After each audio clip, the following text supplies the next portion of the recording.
우리 하나님 은혜가 온 성도들에게 함께 하기를 바랍니다. 우리가 하나님 나라를 이룬다 하는 거, 이 모세의 신명기 설교를 통해서 계속 살펴보고 있습니다. 그래서 하나님의 법이 뭐냐, 하나님 나라를 이루는 법에 대해서 모세는 설교를 하고, 그 법을, 그 말씀을 듣고 순종하고 청종하면 거기에 나타나는 것은 복이고, 또 그렇지 않으면 저주가 임할 것이다. 이것이 이제 28장의 내용입니다. 그래서 오늘 읽은 이제 1절부터 14절 내용은 우리 성도들이 아주 좋아하는 말씀 중에 하나죠. 복입니다. 복. 무조건 복입니다. 복 받기를 바랍니다. 하나님 나라의 백성들에게 있어서 복의 개념, 이걸 이제 우리가 잘 살펴볼 필요가 있습니다. 흔히 어떤 사람들이 이제 아주 단순하게 얘기하기를 구약에서의 복은 물질적인 것이고 신약에서의 복은 영적인 것이다, 뭐 그렇게 단순하게 얘기를 합니다. 꼭 그렇지만은 않습니다. 신약에서도 물질이 또 포함되어 있고 구약에서도 영적인 의미가 다 포함되어 있습니다. 그래서 이 복의 개념을 잘 이해하는 것이 중요합니다. 사람들은 복을 받으려고는 애를 쓰는데 복을 받는 자의 삶을 살아가지 못하는 것, 이것이 가장 이제 큰 문제고 잘못되는 출발점입니다. 복을 받을 수 있는 자로 사는 것이 하나님께서 먼저 명하신 내용이에요. 그래서 하나님은 누구에게 복을 주시고 어떤 복을 주시느냐, 오늘 우리가 신명기 28장을 통해서 이 문제를 한번 살펴보기를 원합니다. 사람들은 복 받기를 원합니다. 그런데 이제 잘못된 기복신앙, 이 기복신앙이 늘 이제 이 복을 받기는 하지만 어떻게 복을 받아야 되는지를 모르는 것, 그리고 또 잘못 가르치는 것, 여기에서부터 뭔가 문제가 발생합니다. 오늘 이제 우리가 10월 마지막 주일은 종교개혁 기념주일입니다. 특별히 올해는 마틴 루터가 종교개혁을 한 지 1517년에 종교개혁을 한 지 500년이 지났습니다. 근데 500년이 지났지만 가만히 살펴보면 그때나 지금에나 별 다를 바가 없다는 얘기죠. 다시 말해서 계속 개혁이 필요한 그런 시대를 우리가 살고 있다, 우리 이렇게 이해할 필요가 있습니다. 가장 쉽게 표현하면 루터가 종교개혁을 할 때에 그 당시에 이제 교황 또 이 교회가 사람들에게 뭘 가르치냐면 면죄부라는 걸 팔면서 가르칩니다. 지금 베드로 성당을 크게 지어야 되는데 뭐 헌금이 있어야 되잖아요. 그 헌금을 모으는 중에 하나가 그 당시에 유명한 어떤 그 설교자 한 사람이 막 설교를 합니다. 여러분들이 헌금함에다가 동전을 탁 떨어뜨리는 순간 동전이 그 헌금 바닥통에 딸랑 떨어지는 순간에 여러분의 아버지가, 연옥에 있던 아버지가 천국으로 올라갈 것입니다. 그러면 헌금을 할 거예요, 안 할 거예요? 해야죠. 동전이 딸랑 떨어지는 그 순간, 소리가 딱 나는 순간 우리 아버지, 우리 어머니가 연옥에 있던 고생하던 그분이 천국 간다는데 안 하겠어요? 그런 식으로. 또는 면죄부, 부적을 갖다 팔고 이걸 사서 이걸 가지고 있으면 너는 제산 받은 사람이다, 면죄부를 팔고 성경에 없는 얘기들을 계속 해나가는 거예요. 그래서 마틴 루터가 95개조 반박문을 그 독일의 비텐베르크 성당에다가 벽에다가 입구 문에다가 붙이고 종교개혁을 시작을 합니다. 그래서 지금 우리 개신교회가 지금 생겨난 거예요. 결국 개신교회가 뭐 특별히 생겨난 게 아니라 교회가 잘못되니까 이게 아니다 하고 바로 잡아가는 것, 이게 바로 진정한 교회의 모습입니다. 그래서 종교개혁 500주년 기념, 이 기념만 하고 있으면 무슨 소용이 있겠어요? 지금 이 시대나 옛날 시대나 똑같습니다. 역으로는 그렇지 않습니까? 헌금만 많이 하면 복 받을 거다, 은연중에 그 생각을 가지고 있다면 그 생각도 개혁되어야 될 생각들입니다. 그러니까 옛날이나 지금이나 저 유럽 사람들이나 지금 우리나라 사람들이나 똑같은 거예요. 말씀으로 개혁되지 아니하면 제대로 되질 않습니다. 그래서 오늘 우리가 28장을 통해서 도대체 복이 뭐냐, 진정한 복의 개념, 그래서 기복신앙이 아니고 잘못된 축복신앙이 아닌 바른 복의 신앙을 어떻게 가져야 되느냐, 오늘 우리가 이것을 한번 살펴볼 필요가 있습니다. 그래서 하나님 나라 백성의 복이라고 하는 것, 이걸 제대로 알고 복을 받는 우리가 되어지기를 바랍니다. 하나님은 이스라엘 백성들에게 뭘 약속하냐 하면, 내가 오늘 내게 명령하는 모든 명령을 지켜 행하면 내 하나님 여호와께서 너를 세계 모든 민족 위에 뛰어나게 하실 것이다. 이 세계 모든 민족 위에 뛰어나게 하시다, 아주 특별하게 뛰어나게 할 것이다. 여러분은 세계 모든 민족 위에 뛰어나고 싶습니까? 뒤처지고 싶습니까? 뛰어나고 싶지요. 우리나라와 우리 민족이 온 세계보다 좀 뛰어나고 싶잖아요. 누구나 가지고 있는 생각들이에요. 근데 하나님은 이스라엘에게 그것을 약속을 합니다. 약속의 조건이 뭐냐? 여호와의 말씀을 삼가 듣고 내가 오늘 내게 명령하는 그 모든 명령을 지켜 행하면, 하나님의 말씀대로 살아가는 삶이 있으면 그렇게 세계 모든 민족 위에 뛰어나게 될 것이다. 복은 아주 단순합니다. 어떻게 사느냐가 중요합니다. 얼마나 받느냐가 아니라 어떻게 사느냐가 중요합니다. 우리는 흔히 지금도 늘 그런 얘기를 하잖아요. 은연중에 저 사람이 막 갑자기 뭐 아들이 뭐 서울대학에 갔다든지 뭐 취직을 잘했다든지 뭔가 부자가 됐다든지, 야, 그 사람 복 받았다. 그럼 복 받았다 그럽니까? 저주 받았다 그럽니까? 다 복 받았다 그러잖아요. 예수 믿는 사람 치고도 그거 복 받았다고 말 안 하는 사람 별로 없는 것 같아요. 뭔가 다 잘 되면 복 받았다 그러고, 뭔가 그 집에는 뭔가 안 돼, 그럼 저 사람은 문제가 있는 것 같아요. 여전히 우리의 복의 개념이 아직도 잘못됐다는 거예요. 성경은 복의 개념을 뭐로 얘기하느냐를 잘 이해를 하셔야 됩니다. 제일 첫 번째 중요한 것은, 복은 뭐냐 하면 하나님이 함께 하시는 것이 복입니다. 여러분 복 받으시기를 바랍니다. 이 복 받으라는 얘기는 하나님이 함께 하는 복, 그것을 누리라는 얘기입니다. 세계 모든 민족 중에 이 이스라엘을 하나님은 뛰어나게 하십니다. 원래 하나님은 어떤 분이냐 하면요, 세계 모든 민족에게 골고루 복을 다 주시는 분이 하나님이시잖아요. 마태복음 5장 45절에 보면, 이같이 한즉 하늘에 계신 너희 아버지의 아들이 되리니 이는 하나님이 그 해를 악인과 선인에게 비추시며 비를 의로운 자와 불의한 자에게 내려주심이라. 하나님은 이 세상 모든 열방 민족을 다 먹여 살리시는 하나님이세요. 불의한 자든 뭐 악한 사람이든 상관하지 아니하고 하나님은 햇빛과 비와 공기, 물, 이 모든 걸 공급하셔서 이 땅에서 모든 사람들이 살게 하신 분이 바로 하나님이십니다. 모든 민족이 하나님의 복을 지금 받고 있다는 얘기예요. 그러니까 물질로만 이해하면 나만 복 받고 저 사람 복 못 받고, 그 개념이 아니에요. 기본적으로 모든 사람들은 하나님이 주신 복을 다 누립니다. 그런데 모든 민족 위에 뛰어나게 하신다. 이제 이스라엘에게 주시는 약속의 말씀이 이거예요. 기본적으로 모두가 복을 받지만 뛰어나게 한다. 그래서 뛰어나는 것이 어떤 것이냐 하면, 2절에도 내가 내 하나님 여호와의 말씀을 청종하면 이 모든 복이 내게 임하며 내게 이르리니. 이 모든 복, 첫 번째는 성읍에서도 복을 받고 들에서도 복을 받을 것이며, 성읍과 들, 장소 문제입니다. 어디로 가든지 하는 얘기입니다. 집안에 있든지 직장에 출근을 하든지 뭐 일터에 가든지 잠을 자든지 어느 장소에도 장소를 막론하고 하나님이 그곳에 함께 하신다는 거예요. 이게 바로 복의 개념입니다. 첫 번째 복은 하나님의 동행하심인데, 이 동행은 성읍에서든지 들에서든지 장소의 개념, 공간의 개념이죠. 그 다음에 시간적인 개념은 시대를 이어가는 복인데, 내 몸의 자녀와 내 토지의 소산과 내 짐승의 새끼와 소와 양의 새끼가 복을 받는다. 전부 후손들, 사람의 후손 아니면 짐승의 후손들 새끼까지 다음 세대까지도 복을 받는다는 얘기예요. 하나님의 동행하심은 나와 동행하느로 끝나지 아니하고 내 아들 손자에게도 계속 동행해 주시는 것, 이것이 바로 하나님이 함께 하시는 복입니다. 여러분 이 복을 받기를 원하십니까? 나만 복 받고 우리 아들은 그냥 복 안 받고, 그 얘기가 아니잖아요. 모든 사람들은 그냥 우리 자녀들이 복 받기를 얼마나 원하고 있는지 모릅니다. 그래서 우리나라에 지금도 많이 문제가 되는 것이 자녀 교육의 문제. 어떻게 하든지 그냥 좋은 학교, 좋은 학원 막 있는 대로 투자를 해서라도 뭔가 이 자녀를 그냥 뭔가 잘 되도록 하려고 하는데, 그 잘 되는 개념이 뭐겠습니까?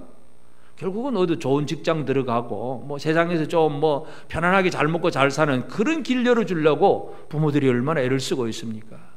복은 뭐냐 하면 하나님이 함께 하시느냐, 대를 이어가면서 하나님이 함께 하시느냐 하는 그런 문제예요. 그 다음에는 광주리와 떡반죽 그릇이 복을 받습니다. 광주리와 떡반죽 그릇.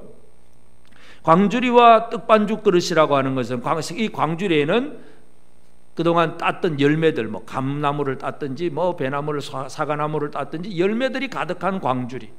그리고 곡식을 거두어서 이제 떡을 만들기 위해서 요리를 하는 떡반죽 그릇. 광주리와 떡반죽 그릇이 복을 받는다는 얘기는 뭔가 이렇게 열매를 가지고 하나님 주신 열매를 받아 누림에 있어서 부족함이 없다는 것입니다. 그래서 어떤 사역의 결과에 대한 복입니다. 결과에 대한 복. 그 다음에 복이 뭐냐면 들어와도 복을 받고 나가도 복을 받는다. 들어와도 밖에 나가서 일하다가 집으로 들어와도, 그다음 집에서 하루 쉬고 아침에 출근하고 직장 나가도, 들어와도 나가도, 이건 사역의 과정이에요. 사역의 과정에도 동행하시고 사역의 결과에도 동행하시는 것이 하나님의 복입니다. 첫 번째 복이 뭐냐? 하나님의 동행하심입니다. 얼마나 부자가 되었느냐, 건강하느냐, 이 개념이 아니라 비록 가난할 수도 있고 몸은 여전히 질병일 수도 있습니다. 그런데 그가 하나님과 함께하는 사람이냐, 이것이 가장 중요합니다.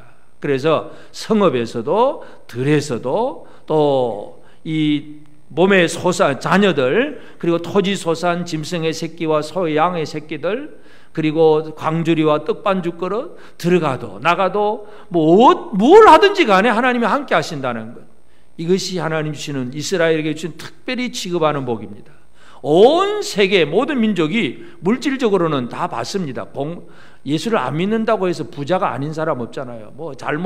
돈을 못 벌어서 가난해질 수는 있겠지만 안 믿는 사람도 부자도 많고요. 우리보다 훨씬 잘 사는 사람 많습니다. 그 사람이 하나님 앞에 특별히 취급을 받는 게 아니에요. 하나님께서 이스라엘을 특별하게 대우하시겠다는 얘기는 하나님이 함께 하시겠다는 얘기예요. 어딜 가든지 무엇을 하든지 하나님의 동행하심이 있습니다. 여러분, 이 복을 꼭 받게 되길 바랍니다. 그래서 다윗의 시편 우리 잘 알잖아요. 사망의 음침한 골짜기를 다닐지라도 내가 절대로 두려워하지 않는다. 왜 두려워하지 않습니까? 주께서 그 지팡이와 막대기로 나를 안위하시기 때문에, 주님 나와 함께 하시기 때문에, 하나님 나의 목자가 되시기 때문에 나는 결코 두렵지 않다. 이게 복이라는 얘기입니다. 복을 받고 있으십니까? 하나님, 내가 내 삶의 처지와 형편이 뭔가 가난하다가 좀 나아졌으니까 복받았다. 이거는 여전히 물질의 개념으로 계산만 하는 것이지 성경적인 복의 개념이 아닙니다. 성경은 이스라엘을 특별하게 온 세계 민족이 뛰어나게 하신다는 얘기는 하나님이 그들 중에 계시는 거예요. 성전이 있고 하나님이 그들 중에 계심으로 그들이 뭘 하든 어디를 가든지 함께 하리라. 이 복을 잃어버리는 것은 결국 하나님 떠나버리면 이스라엘 망하고 유다도 망할 수밖에 없습니다. 하나님이 함께 하심이 복입니다. 복 받으셨습니까? 네, 복을 누리게 되기를 바랍니다. 그리고 또 어떤 복이 있냐면 7절에 보면 여호와께서 너를 대적하기 위해 일어난 적군들을 내 앞에서 패하게 하시리라. 그들이 한 길로 너를 치러 들어왔으나 내 앞에서 7길로 도망하리라. 자, 이 대적들, 적군들이 이스라엘을 치러 들어옵니다. 그들은 막 당당하게 치러 들어왔는데 결과적으로 보면 하나님이 그 적군을 칩니다. 그러면 대적들이 7길로 도망을 해버립니다. 7길로 도망한다는 얘기는 모든 대오가 다 흩어지고 제각기 살 길 바빠가지고 막 뿔뿔이 흩어진 그 모습을 얘기합니다. 이 얘기는 결국 무슨 얘기냐 하면 하나님의 복은 이스라엘이 가지고 있던 이 성읍 안에서 누리고 있던 그 복을 하나도 잃어버리지 않는다는 것. 하나님이 주신 것들을 잃어버리지 않는 것이 복입니다. 적군들은 그걸 빼앗으려고 왔지만 그들은 실패하고 도망갑니다. 그래서 이스라엘이 가나안 땅에 들어가서 그들은 이제 땅에서 누리게 되는데 그것을 잃어버리지 않는 것이 복입니다. 하나님의 보호하심, 하나님의 보존하심이 복입니다. 여러분, 하나님께로부터 보호하심을 받고 사십니까? 네. 근데 우리는 뭘 보호받느냐에 따라서 또 사람들이 좀 다르긴 하죠. 예를 들어서 물질에만 온갖 초점을 맞춘 사람들은 어느 날 갑자기 물질이 없어지고 욥처럼 갑자기 소와 양이 다 없어지고 빼앗기고 불타고 강도 만나고 막 사업이 무너졌다. 그럼 이건 복이 아니고 저주다고 생각을 하잖아요. 물질만 가지고 있으면 그렇습니다. 근데 욥을 하나님이 어떻게 보존해 주셨는가를 잘 이해하셔야 되죠. 하나님이 보존, 첫 번째는 어떤 보존입니까? 몸에는 손대지 말아라. 다른 거 다 가져가는데 몸에는 손대지 말아라. 그 다음에 두 번째, 사탄이 시험을 참소하니까 그러면 좋다. 몸도 손대지만은 생명은 건드릴 수 없다. 이게 하나님의 보존하심이에요. 이게 복입니다. 그런데 욥 보고 복 받았다고 말하는 사람 누가 있습니까? 그게 없다는 게 이 문제예요. 하나님이 우리에게 무엇을 보존해 주고 계신다는 것, 이것이 우리의 복이라고 하는 개념을 우리가 이해해야 됩니다. 복 받으셨습니까? 아직도 못 받으셨습니까? 하나님이 나의 무엇을 보존해 주고 계신다. 이게 복입니다. 복 받으셨어요? 네. 7길로, 이 대적들이 한 길로 쳐들어왔다가 7길로 도망하게 된다는 얘기는 그들 때문에 우리가 망하지 않는다는 얘기예요. 하나님은 우리를 보존해 주십니다. 역사에 보면 아수르 제국이 사네립이 유다왕 히스기야를 치러 옵니다. 그 당시 아시리아 제국은 세계 모든 나라들을 다 정복하고 그 중동 지역 전체를 차지한 큰 나라가 되었어요. 마지막 유다 예루살렘 하나 딱 남아 있습니다. 그러니까 이 예루살렘을 포위하고 아수르 왕이 그냥 큰 소리를 덩덩 칩니다. 내가 말 2,000필 줄 테니까 너희 중에 이 말 2,000필 탈 군사 있으면 타고 나와봐라. 그렇게 조롱을 해도 군사 2,000명도 없는 것이 바로 유다 왕국의 그 아주 연약한 모습입니다. 히스기야가 할 수 있는 것은 그냥 하나님 앞에 호소할 수 있는 밖에 없고, 편지로 조롱하면 성전에 가서 편지 하나님 펴놓고 하나님 이렇습니다, 이거 좀 읽어보세요 하나님, 그 일밖에 할 수가 없어요. 그렇게 연약합니다. 그런데 하나님이 이스라엘 유다를 보존해 주십니다. 히스기야를 보존해 주십니다. 그럼 결국 어떻게 되느냐 하면 역대하 32장 21절에 보면 여호와께서 한 천사를 보내어 아수르 왕의 진영에서 모든 큰 용사와 대장과 지휘관들을 멸하신지라. 아수르 왕의 낯이 뜨거워 그의 고국으로 돌아갔더니 그의 시내 전에 들어갔을 때 그의 몸에서 난 자들이 거기서 칼로 죽였더라. 아수르 제국의 대왕이 그날 밤에 하나님이 천사를 보냅니다. 역사의 기록을 보면 이 아시리아 제국이 유다를 침공하다가 큰 전염병에 의해서 완전히 군대가 멸망당하는 기록을 남기고 있어요. 하나님이 천사를 보내면 전염병을 하루아침에 다 없애버릴 수도 있습니다. 이 왕이 결국 도망을 가고 자기 신전에 가서는 자기 아들의 손에 의해서 죽임을 당합니다. 그래서 아수르라고 하는 큰 제국이 그날 밤에 망하는 거예요.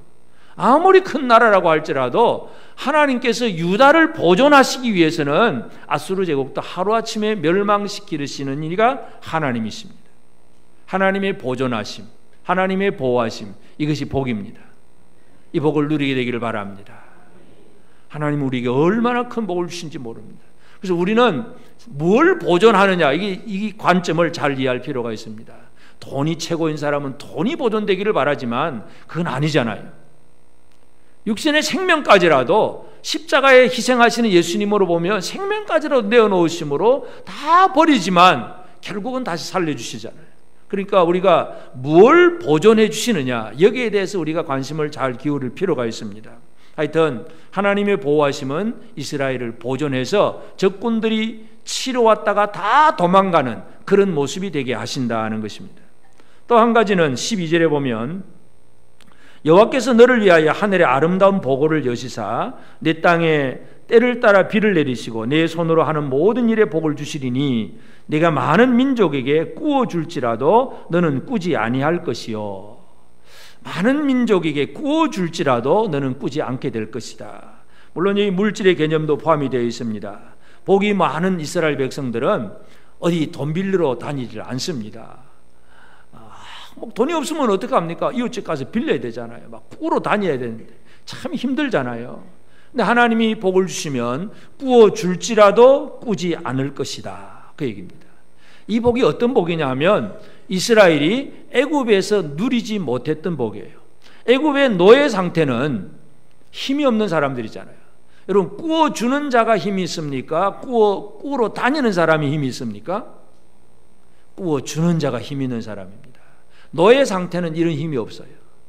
하나님께서 이스라엘에게 복을 주시면 이들은 꾸어주는 자가 됩니다. 그래서 그 다음 절에 13절에 보면 여호와께서 너를 머리가 되고 꼬리가 되지 않게 하시며 위에만 있고 아래에 있지 않게 하시리니, 머리가 된다. 꾸어주는 자는 머리가 됩니다. 이 원리를 이해하는 게 중요합니다. 꾸어주는 자, 뭔가 다른 연약한 자에게 베풀어주고 꾸어주고 나눠주고, 뭐 이 꾸어준다는 개념이 뭐 악덕 고리 대금 업자 이렇게 되면 큰일 나죠. 그건 잘못된 거고, 뭔가 이 힘없는 자에게 은혜를 베풀어주고 뭔가 나누어주는 그 사람이 머리가 되고 꼬리가 되지 않을 것이다. 이게 복입니다.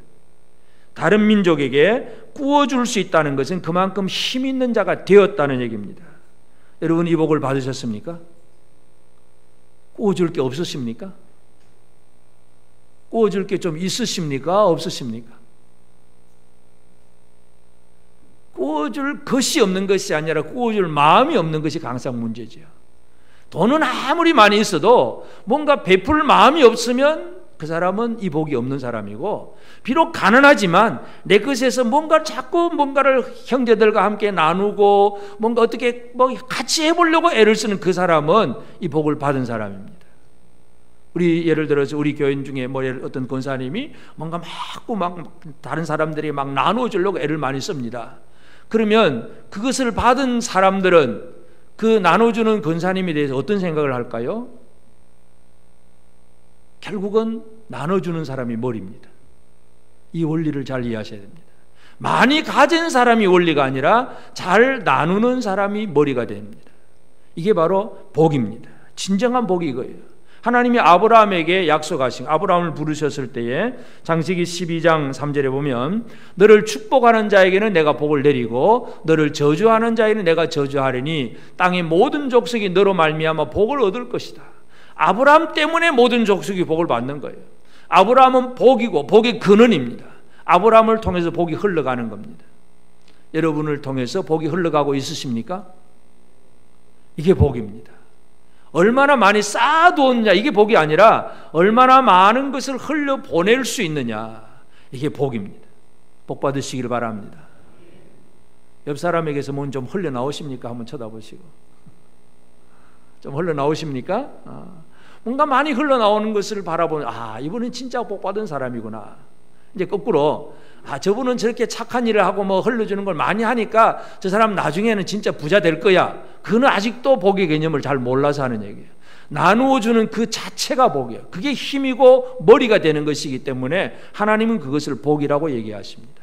그래서 이 복이라고 하는 것은 단순히 물질만으로 계산하면 안 됩니다. 여기는 물론 물질도 포함이 됩니다. 하나님께서 많은 걸 주시기 때문에.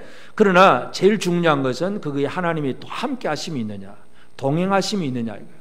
하나님이 그를 보존해 주시느냐, 그러니까 그가 또 하나님의 은혜와 능력을 다른 사람들에게 베풀고 나눌 수 있느냐, 이게 바로 진정한 복이라고 이 신명기 28장에서 모세가 설교를 하고 있습니다. 이 복을 받아 누리게 되기를 바랍니다. 그러면 이 복을 누가 어떻게 복을 받느냐, 그 조건은 한 가지. 1절에 내가 내 하나님 여호와의 말씀을 삼가 듣고 내가 오늘 내게 명령하는 그 모든 명령을 지켜 행하면, 말씀을 듣고 지켜 행하면 하는 얘기입니다. 하나님의 복은 말씀을 청종하는 사람이 누릴 수 있습니다. 하나님의 말씀은 듣고 기억하는 자가 아니라 내 삶 속에서 말씀을 이루어내야 됩니다. 말씀이 내 삶에서 실천되어져야 됩니다. 실행되지 않은 말씀은 아무리 말씀을 알아도 소용이 없습니다. 우리가 믿음이라고 하는 것은, 믿는다는 얘기는 행함으로 드러나야 되잖아요. 예수를 믿는다, 하나님을 믿는다 그러면 하나님을 드러내는 행동이 있어야 하나님을 믿는 것입니다.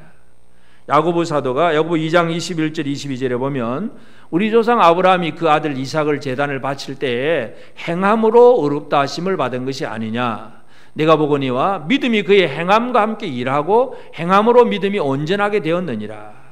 아브라함이 아들 이삭을 제단에 드리겠다, 하나님 내 모든 것 드리겠습니다 생각만 하고 있는 게 아니라 실제로 하나님이 아들을 드리라고 하니까 이 아들을 드리면서 그 속에 가진 믿음은 그러면 다시 살려주실 것이다, 부활에 대한 신앙이 있지만 행동은 드림이에요.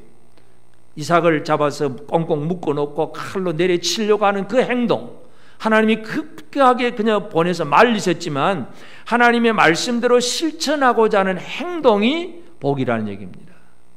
여러분, 하나님의 말씀을 주일마다 설교를 듣거나 아니면 혼자 개인적인 성경을 읽거나 하여튼 말씀을 듣고 깨달을 때마다 그 말씀대로 실천이 잘 되어지십니까? 잘 안 되십니까? 실천 잘 하기를 원하십니까? 말씀은 기억으로 끝나지 말고 우리의 삶 속에서 행동으로 이루어져야 됩니다. 하나님은 우리에게 행동을 원하십니다. 그래서 하나님은 행동을 원하시기 때문에 로마서 2장 6절 7절에 보면 하나님께서 각 사람에게 그 행한 대로 보응하시되 참고 선을 행하여 영광과 존귀와 썩지 아니함을 구하는 자에게는 영생으로 하시고, 행한 대로 보응하신 하나님이십니다. 하나님은 물론 우리 마음을 아시죠. 그런데 이 마음을 아시는 하나님이기 때문에 더 정확하게 심판하실 수 있죠. 마음은 원이지만 육신이 약해서 못했다, 그거 하나님이 이해하세요. 그 정도를 가지고 하나님 니 왜 안 했냐 그렇게 따지진 않습니다. 그런데 마음으로는 생각만 하고 있으면서 행동할 수 있음에도 불구하고 행함이 없다면 하나님은 그대로 심판하시는 하나님이십니다. 하나님은 우리의 행함을 보십니다. 오늘 우리가 예수를 믿는다는 것은 우리가 하나님의 말씀을 행동으로 드러내는 것이 우리의 믿음이어야 합니다. 지금 이 시대에도 교회가, 기독교회가 이 세상 속에서 많은 사람들이 욕을 먹기도 하고 또 욕을 하기도 합니다. 그 이유가 뭐냐 하면 행함이 없는 믿음이기 때문에 그렇습니다. 그냥 말만 하고 끝나는 거고 행동이 없다는 얘기죠. 이것이 바로 교회가 잘못되어져 가는 길입니다. 말씀대로 살아가는 삶 자체가 세상에 하나님의 영광을 드러내는 일인데 이걸 못하고 있다는 거, 이거 우리의 문제일 수도 있습니다. 그래서 복은 누가 받느냐? 말씀대로 행하는 자가 복을 받습니다. 말씀이 행동으로 나타나기를 원합니다. 또 한 가지 복을 받는 길은 8절에 보면 여호와께서 명령하사 내 창고와 내 손으로 하는 모든 일에 복을 내리시고, 이거 보면 하나님이 어디에 복을 내리시냐 하면 창고와 손으로 행하시는 일에, 손으로 행하는 그 일에, 모든 일에 복을 내린다. 다시 말해서 가나안 땅에 들어가는 자체로 끝나는 게 아니에요. 이스라엘이 이 땅은 약속의 땅, 기업의 땅이니까 들어왔다 하고 끝나버리면, 아무것도 안 하면 그 땅은 복이 없는 땅이 되는 거예요. 열심히 수고하는 곳에 하나님이 복을 주십니다. 이게 이제 놀고 먹는 사람들, 하나님의 은혜를 잘못 이해한 사람들은 하나님 다 알아서 해줄 거니까 그냥 놀고 먹자. 은혜를 이해하지 못한 사람은 할 일을 안 합니다. 하나님의 복은 수고하고 일하는 손에 복을 내리십니다. 열심히 자기의 사역을 감당하는 그 사람에게 복을 내리십니다. 신명기 우리가 이미 살펴봤지만 12장 7절에도 보면 거기 곧 너희 하나님 여호와 앞에서 먹고 너희 하나님 여호와께서 너희에게 손으로 수고한 일에 복 주심으로 말미암아 너희와 너희 가족이 즐거워할지니라. 하나님이 어떤 손에 복 주신다고요? 수고한 손에 복을 주십니다. 여러분의 손은 수고하는 손입니까? 나태하고 게으른 손입니까? 수고하는 손입니까? 하나님이 하게 하신 그 일에 열심히 사역하고 일하는 손입니까? 아무것도 일 안 하고 그냥 복 주세요 하고 손만 벌리고 있는 손입니까? 하나님은 어느 손에다 복을 주신다고요? 수고하고 일하는 손에 복을 주십니다. 가나안 땅은 약속의 땅이고 젖과 꿀이 흐르는 땅이긴 하지만 그곳에 수고하는 자가 하나도 없으면 그 땅은 황폐화되어 버립니다. 그 원리를 잘 이해하셔야 돼요. 열심히 수고하는 곳에 하나님이 그곳에 복되게 하십니다. 그냥 복 주세요 하고 그냥 헌금만 하면 복 주겠지, 이게 개념이 아니라 진짜 말씀대로 살아가면서 내게 주어진 사역에 철저하게 헌신하고 수고하는 자가 제대로 하나님의 복을 누릴 수가 있습니다. 오늘 우리는 수고하는 자가 되어야 됩니다. 그러면 이거 복 받을 것 같지도 않고 그냥 복의 개념이 평소와 별 다를 것 같지 않지 않아요. 많은 사람들이 복의 개념을 복권 맞는처럼, 이 복권이라는 이 글자 자체가 좀 이상한데 그냥 로또 복권 사가지고 당첨되면 그게 복입니까? 아무 수고 안 하고 숫자 끌고 그 쓰고 그랬다고 복 받습니까?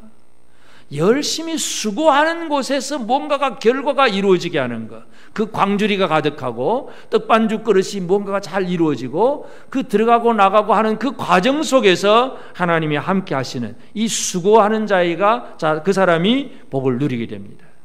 오늘 우리는 이 복은 하나님 주신 땅에서 할 일을 하는 사람이 복을 받는다는 원리를 기억해야 됩니다. 또 한 가지는 14절에 보면 내가 오늘 너에게 명령하는 그 말씀을 떠나 좌로나 우로나 치우치지 아니하고 다른 신을 따라 섬기지 아니하면 이와 같으리라. 마지막 결론이 뭐냐 하면 이 모든 복을 받는 데 있어서 이 말씀을 떠나서 다른 신을 섬기지 아니할 때에 이 복을 누리게 될 것이다. 결국 복을 잃어버리는 사람의 특징은 뭐예요? 말씀에서 좌우로 치우치고 결국은 다른 신을 섬기게 됩니다. 그러면 하나님 주신 복을 제대로 누릴 수가 없습니다.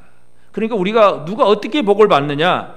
하나님의 복을 받아 누리는 사람은 오직 말씀에 집중해야 돼요. 오직 성경입니다. 오직 성경 말씀에 집중을 하고 그 말씀 안에서 하나님을 제대로 섬겨야 됩니다. 말씀에 집중이 안 되면 결국은 다른 신을 섬기게 됩니다. 이게 하나님의 말씀이 하고 말씀대로 살면 다른 신이 없는데 말씀은 그냥 적당하게 읽어가면서 내 원하는 욕심대로 뭔가를 하려고 할 때에 다른 신을 섬기게 됩니다. 유다와 나라 이스라엘이 남쪽과 북쪽으로 두 나라로 나누어지고 북이스라엘 여로보암은 자기가 이제 10지파를 차지하고 왕이 되었는데 가만 보니까 자기 민족, 자기 백성들이 뭐 절기가 되고 뭐 뭔가 일을 하면 전부 예배드리러 남쪽으로 예루살렘으로 갑니다. 그러니까 이 여로보암이 단과 베델에 산당을 짓고 거기다 금송아지 만들어 놓고 백성들에게 선포를 합니다. 이제 우리는 예루살렘으로 갈 필요가 없다. 이곳이 성전이고 여기에 만들어 놓은 우리 금송아지 앞에서 절하면 이것이 하나님 앞에 복받는 길이다. 이거 우리 하나님 여호와를 섬기는 일이다. 그러면서 비슷하게 1월달 정월달 6월절이 아니고 2월달에 6월절을 지키고 누구든지 원하는 사람이 있으면 하나님이 말씀은 아론의 계통이 아닌 그냥 원하는 자가 무조건 제사장이 될 수도 있고 이건 뭐냐면 여로보암이 자기 힘으로 뭔가 할 수 있다고 생각합니다. 치우치는 거죠. 하나님 섬긴다고 하면서 내 힘으로 뭔가 할 수 있다고 생각하는 사람은 이쪽으로 치우칩니다. 거꾸로 아합 같은 사람을 보면 너무 이제 약하다 보니까 다른 나라와 이제 결혼을 해가지고 좀 힘을 키우려고 하다 보니까 엣발의 딸 이세벨과 결혼을 합니다. 근데 결혼하니까 그 왕후 이세벨이 자기가 섬기는 바알신을 가지고 들어와요. 그걸 어떻게 해볼 도리가 없어. 아내가 들고 들어왔어. 그걸 못하게 하면 쫓아내면 나라가 또 전쟁이 벌어지고 또 더 연약해지니까 어쩔 수 없이 다 받아들이는 거예요. 연약해져서 또 치우치는 사람, 넘쳐서 치우치는 사람, 좌우로 치우치면 결과적으로는 전부 다른 신 섬기는 거예요. 이 다른 신에 대해서 거부하고 저항하는 것, 이게 복받는 생활입니다. 오늘 우리 종교 개혁을 흔히 우리 개신교를 프로테스탄트라고 하는데 프로테스탄트, 저항이에요. 저항. 다른 신, 잘못된 복음과는 더불어 싸워 이기는 저항의 정신이 바로 오늘 우리 교회의 정신입니다. 죄를 있는 그대로 그냥 뭐 그런 적 뭐 그냥 다 넘어가 버리는 이게 아니라 이건 아니구나. 우리는 이렇게 할 수 없다. 우리 진리의 말씀대로 살아야 된다.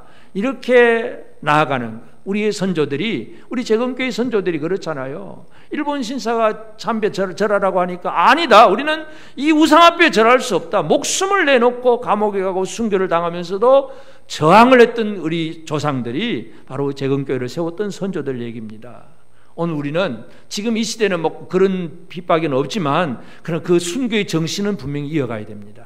저항의 정신, 잘못된 것에 대해서 저항할 수 있는 것, 이렇게 해야 하나님 주신 복을 잃어버리지 않습니다. 여러분 복 받기를 바랍니다. 말씀에 청정하고 내 맡은 사역에는 수고하고 잘못된 것에 대해서는 저항해 나갈 때에 이 복을 제대로 누릴 수가 있습니다. 그러면 이제 우리는 이 복을 좀 더 잘 받는 그 과정, 방법에서 말씀을 잘 청정하려면 어떻게 해야 되느냐. 여기 보면 삼가 듣고 하는 말씀이에요. 삼가 들으라 하는 말씀. 삼가 들으라고 하는 그 말씀을 그 히브리어 원어로 보면 듣고 들으라, 듣고 또 들으라 그 얘기입니다. 여러분 말씀을 듣고 또 듣기를 원하십니까? 설교, 목사님 설교 좀 짧았으면 좋겠습니까? 듣고 또 듣고 싶습니까? 어떻습니까? 우리 젊은이들이 흔히 그런 하죠. 어른들이 하는 얘기, 설교하지 말라고. 설교라는 단어가 아주 부정적인 언어로 지금 사용되고 있어요. 하나님의 말씀이고 생명의 말씀을 전달하는 것임에도 불구하고 들으려고를 하질 않아요. 말씀을 들을 때에 그냥 귀로 듣고 흘러버리는 그게 아니라 우리는 듣고 또 듣는 것, 이게 우리에게 필요합니다. 그것이 바로 듣고 또 듣는다는 얘기는 내 마음을 다른 데 빼앗기지 않았다는 얘기죠. 예수님 말씀하신 그 네 가지 밭의 비유에서 이 가시떨기에 가시나무가 있는 그 밭은 세상의 염려, 재리의 유혹, 뭐 다른 게 막 살아나니까 말씀에 집중이 안 되잖아요. 그럼 결실이 안 되는 거예요. 오늘 우리가 말씀을 들으면서도 마음의 온 마음을 온전히 하나님 앞에 집중해야 되는데, 다른 데 빼앗기지 않는 마음이 되어야 되는데, 그것이 바로 듣고 또 들으려고 하는 자세예요. 예수님이 마리아를 칭찬하잖아요. 마르다와 마리아 중에서 마리아를 칭찬하는데 누가복음 10장 42절에 보면 몇 가지만 하든지 혹은 한 가지만이라도 족하니라. 마리아는 이 좋은 편을 택하였으니 빼앗기지 아니하리라. 이 좋은 편이 뭐예요? 예수님 무릎 앞에 앉아서 말씀 듣는 것. 마르다는 어떻게 예수님을 잘 섬길까, 막 요리를 어떻게 할까, 막 그냥 열심히 일을 하는데 그보다 더 좋은 건 말씀 듣는 걸 주님이 원하시는 거예요. 얼마나 주를 잘 섬기느냐, 그보다 더 중요한 게 뭐예요? 말씀을 얼마나 잘 듣느냐. 우리 교사들을 늘 강조하지만 내가 하나님 말씀을 들으려고는 하지 않고 열심히 일만 하려고 하면 그거 아무 의미가 없다는 얘기죠. 듣는 거, 이게 더 중요하고 더 좋은 것이다. 예수님 그걸 마리아를 칭찬을 합니다. 그래서 진짜 복 받는 건 어디에서부터 시작되느냐? 말씀을 듣고 또 듣고, 삼가 듣고 내 마음을 빼앗기지 않고 말씀을 들으려고 하는 그 자세, 이것이 우리에게 필요합니다. 들으려고 하는 자세가 있으십니까? 이 자세가 있으면 졸릴 수가 없지. 눈이 반짝반짝 빛날 수밖에 없지. 귀가 쫑긋 열려지게 되고 말씀을 들으려고 하는 자세, 이게 필요합니다. 그리고 우리는 우리 맡은 사역에 수고해야 됩니다. 수고해야 되는데, 자, 수고하는 자에게 복을 준다 그랬잖아요. 어떤 일에 수고를 해야 되느냐? 예수님께서 이 복이 있다고 말씀한 것 중에 하나가 요한복음 13장 15절부터 17절까지 보면 내가 너희에게 행한 것 같이 너희도 행하게 하려 하여 본을 보였노라. 내가 진실로 진실로 너희에게 이르노니 종이 주인보다 크지 못하고 보냄을 받은 자가 보낸 자보다 크지 못하나니 너희가 이것을 알고 행하면 복이 있으리라. 예수님이 복이 있으리라고 말씀합니다. 어떤 복? 어떤 사람에게 복이 있을 것이라고 얘기합니까? 이걸 알고 행하면. 그럼 이것은 뭐예요? 서로 발을 씻어주는 일. 예수님이 제자들의 발을 씻어주신 다음에 하신 말씀이에요. 너희가 이걸 알고 형제를 섬기고 서로 발을 씻어주는 이걸 행하면 복이 있으리라. 수고를 하는데 무슨 일에 수고해야 된다고요? 섬김. 형제를 섬김, 사랑함, 그저 낮아짐, 이게 바로 복입니다. 옆에 있는 형제를 잘 섬기십니까? 한번 쳐다보시고. 발을 씻어주시고 계십니까? 복 좀 받으세요. 복을 받으세요. 발 씻어주는 문제 전에 말씀드렸잖아요. 이 사람이 나의 한 부분이다. 관계. 나의 한 몸의 한 파트, 한 부분이다. 그걸 인정하고 내 몸처럼 여기게 되는, 그래서 그를 위하여서 기도가 나오고 그를 위한 아끼는 마음이 생겨나고, 그게 바로 섬김이고 발 씻어주는 일이에요. 발 좀 씻어주십니까? 또 대답 안 하시네. 옆 사람 발 좀 씻어주십니까? 그 사람이 복입니다. 예수님이 복 받는 길 가르쳐주셨어요. 다른 거 없어요. 예수님이 직접 모범을 보여주시면서 내가 행한 것 같이 너희도 이것을 알고 행하면 너희가 복이 있을 것이다. 예수님 분명히 말씀합니다. 섬기는 일에 수고해야 합니다. 수고합시다. 복을 받는 손은 수고하는 손입니다. 아무것도 안 하고 손에 물도 하나도 안 묻히는 그 손이 복 받은 손이 아니고 진짜 수고하는 손. 너무 일을 많이 해가지고 전에 우리 어떤 분 보니까 막 지문도 없더라고요. 손가락에 지문을 찍기도 힘들 정도로 얼마나 수고를 많이 하셨는지.